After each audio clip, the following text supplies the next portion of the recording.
Mabuhay kabayan! Welcome back to our Property Wais Pinoy channel, where we learn important tips on how to invest in properties wisely. I am Attorney Donna, your property lawyer. We have already created 2 videos on land classification. If you haven't watched it yet, you can watch it here and here. For our last installment on land classification, we will discuss the different zoning classifications in the Philippines and its implications on your property investment. So make sure that you stay tuned and watch this video until the end. Imagine this scenario. You have finally saved enough money to buy that piece of land so that you can finally start your lifelong dream of putting up a piggery business. When it was time to secure the proper business permit, the local government rejected your application because it is not allowed to put up a piggery in your area simply because it is located in a residential zone. Que horror! This is the reason why zoning laws are essential, as they dictate land use across different areas, affecting everything from building homes to setting up businesses. We will break down the main types of zoning classifications that you will find in the Philippines. First up, residential zones. These are areas designated primarily for housing. Depending on local ordinances, this can include single-family homes, duplexes, apartments, and sometimes small shops and businesses that serve the local community. Next, we have the commercial zones. These areas are bustling with activity, hosting everything from shops and offices to large shopping centers and entertainment values. Commercial zones are designated to cater to the economic and service needs of the population. Third classification, the industrial zones. This is where manufacturing, warehousing, and heavy industries are located. These zones are typically situated away from residential areas to mitigate noise, pollution, and heavy traffic. Fourth are the agricultural zones. The primary use is farming, including cultivation of crops and livestock rearing. These zones are crucial for maintaining the country's food supply and are protected from urban development to preserve their agricultural value. Next, the institutional zones. These are set aside for facilities like schools, hospitals, government buildings, and cultural institutions. These areas are planned to ensure that they serve the public good and are accessible to everyone. Lastly, we have special zones, which include areas like ecotourism sites, technology parks, and heritage areas. These zones require specific rules to preserve their unique characteristics and purposes. Knowing the zoning classification of a piece of land before investing in it is crucial for several reasons, which can impact both the feasibility and the legality of your intended use for the property. Here are the key factors.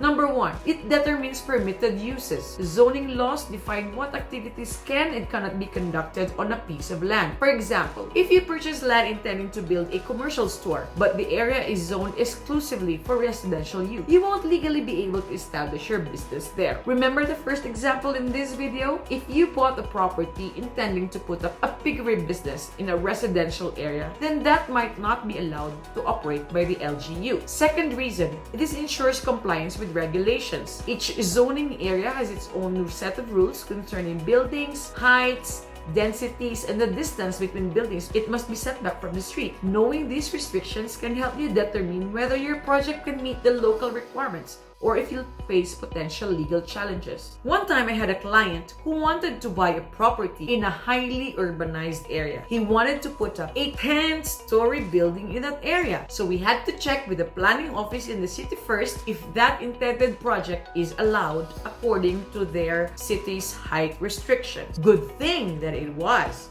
so that my client immediately invested in the property.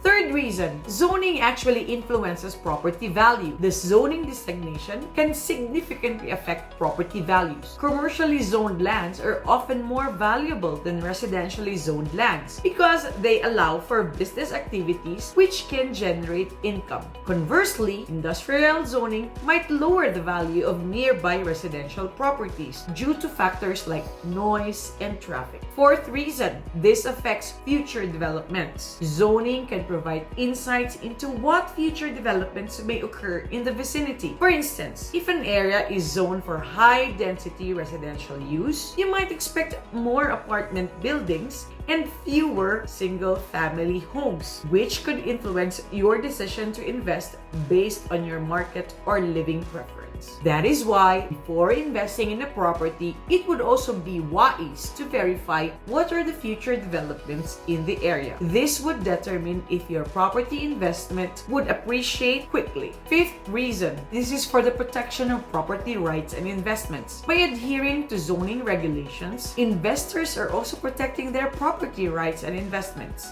Violations can lead to legal disputes, fines, or even the demolition of non-compliant structures, which can be costly, as we have seen in the Boracay case, right? Now, the next question that you would ask is, which government agency in the Philippines regulates the zoning in a locality? In the Philippines, the regulation of zoning policy is primarily managed by local government units through their respective city or municipal planning and development offices. These local bodies are responsible for creating, enforcing, and updating zoning ordinances that are aligned with the broader frameworks and guidelines provided by national agencies. Here's how the zoning policy is structured and regulated. First, you must go to the local government units. Each LGU, which includes provinces, cities, and municipalities, has the authority to adopt and implement zoning ordinances that suit their local needs. These ordinances detail the permissible uses for the different zones within the jurisdiction, regulating building sizes, heights, densities, and other use restrictions. It is usually the planning department of the LGU who would have this data. That's why this is the first place that you should go to when you want to check out the zoning classification of your property. The main document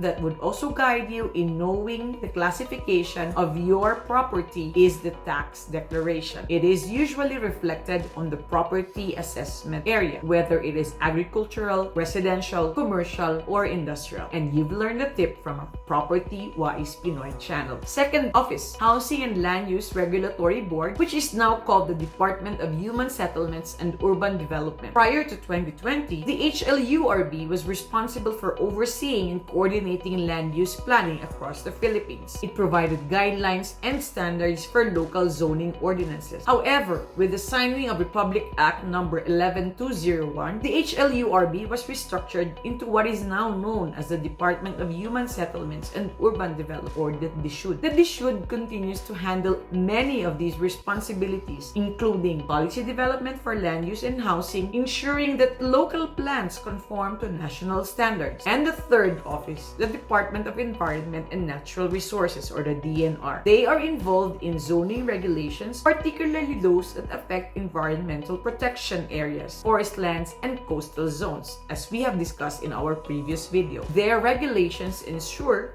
that land use is aligned with environmental sustainability and conservation laws. These government bodies work together to ensure that zoning regulations support both local and national development goals, protect the environment, and promote orderly growth and development. Local zoning ordinances, once formulated, are typically required to be consistent with a comprehensive land use plan, or the CLUP, which is reviewed and ratified by these higher regulatory bodies to ensure alignment with broader policies. My dear kabayans, understanding zoning classifications helps property-wise property investors like you make informed decisions about land use and development. Whether you are planning to buy a property or start a business, knowing your zone is key. It is also not just about compliance, but about maximizing your investment's potential and aligning your development plans with community standards and future growth patterns. That's it, kabayan. Thanks for watching. If you found this video helpful, please hit that subscribe button and hit the notification bell for more updates. Don't forget to leave your questions or comments below. See you in the next video, kabayan!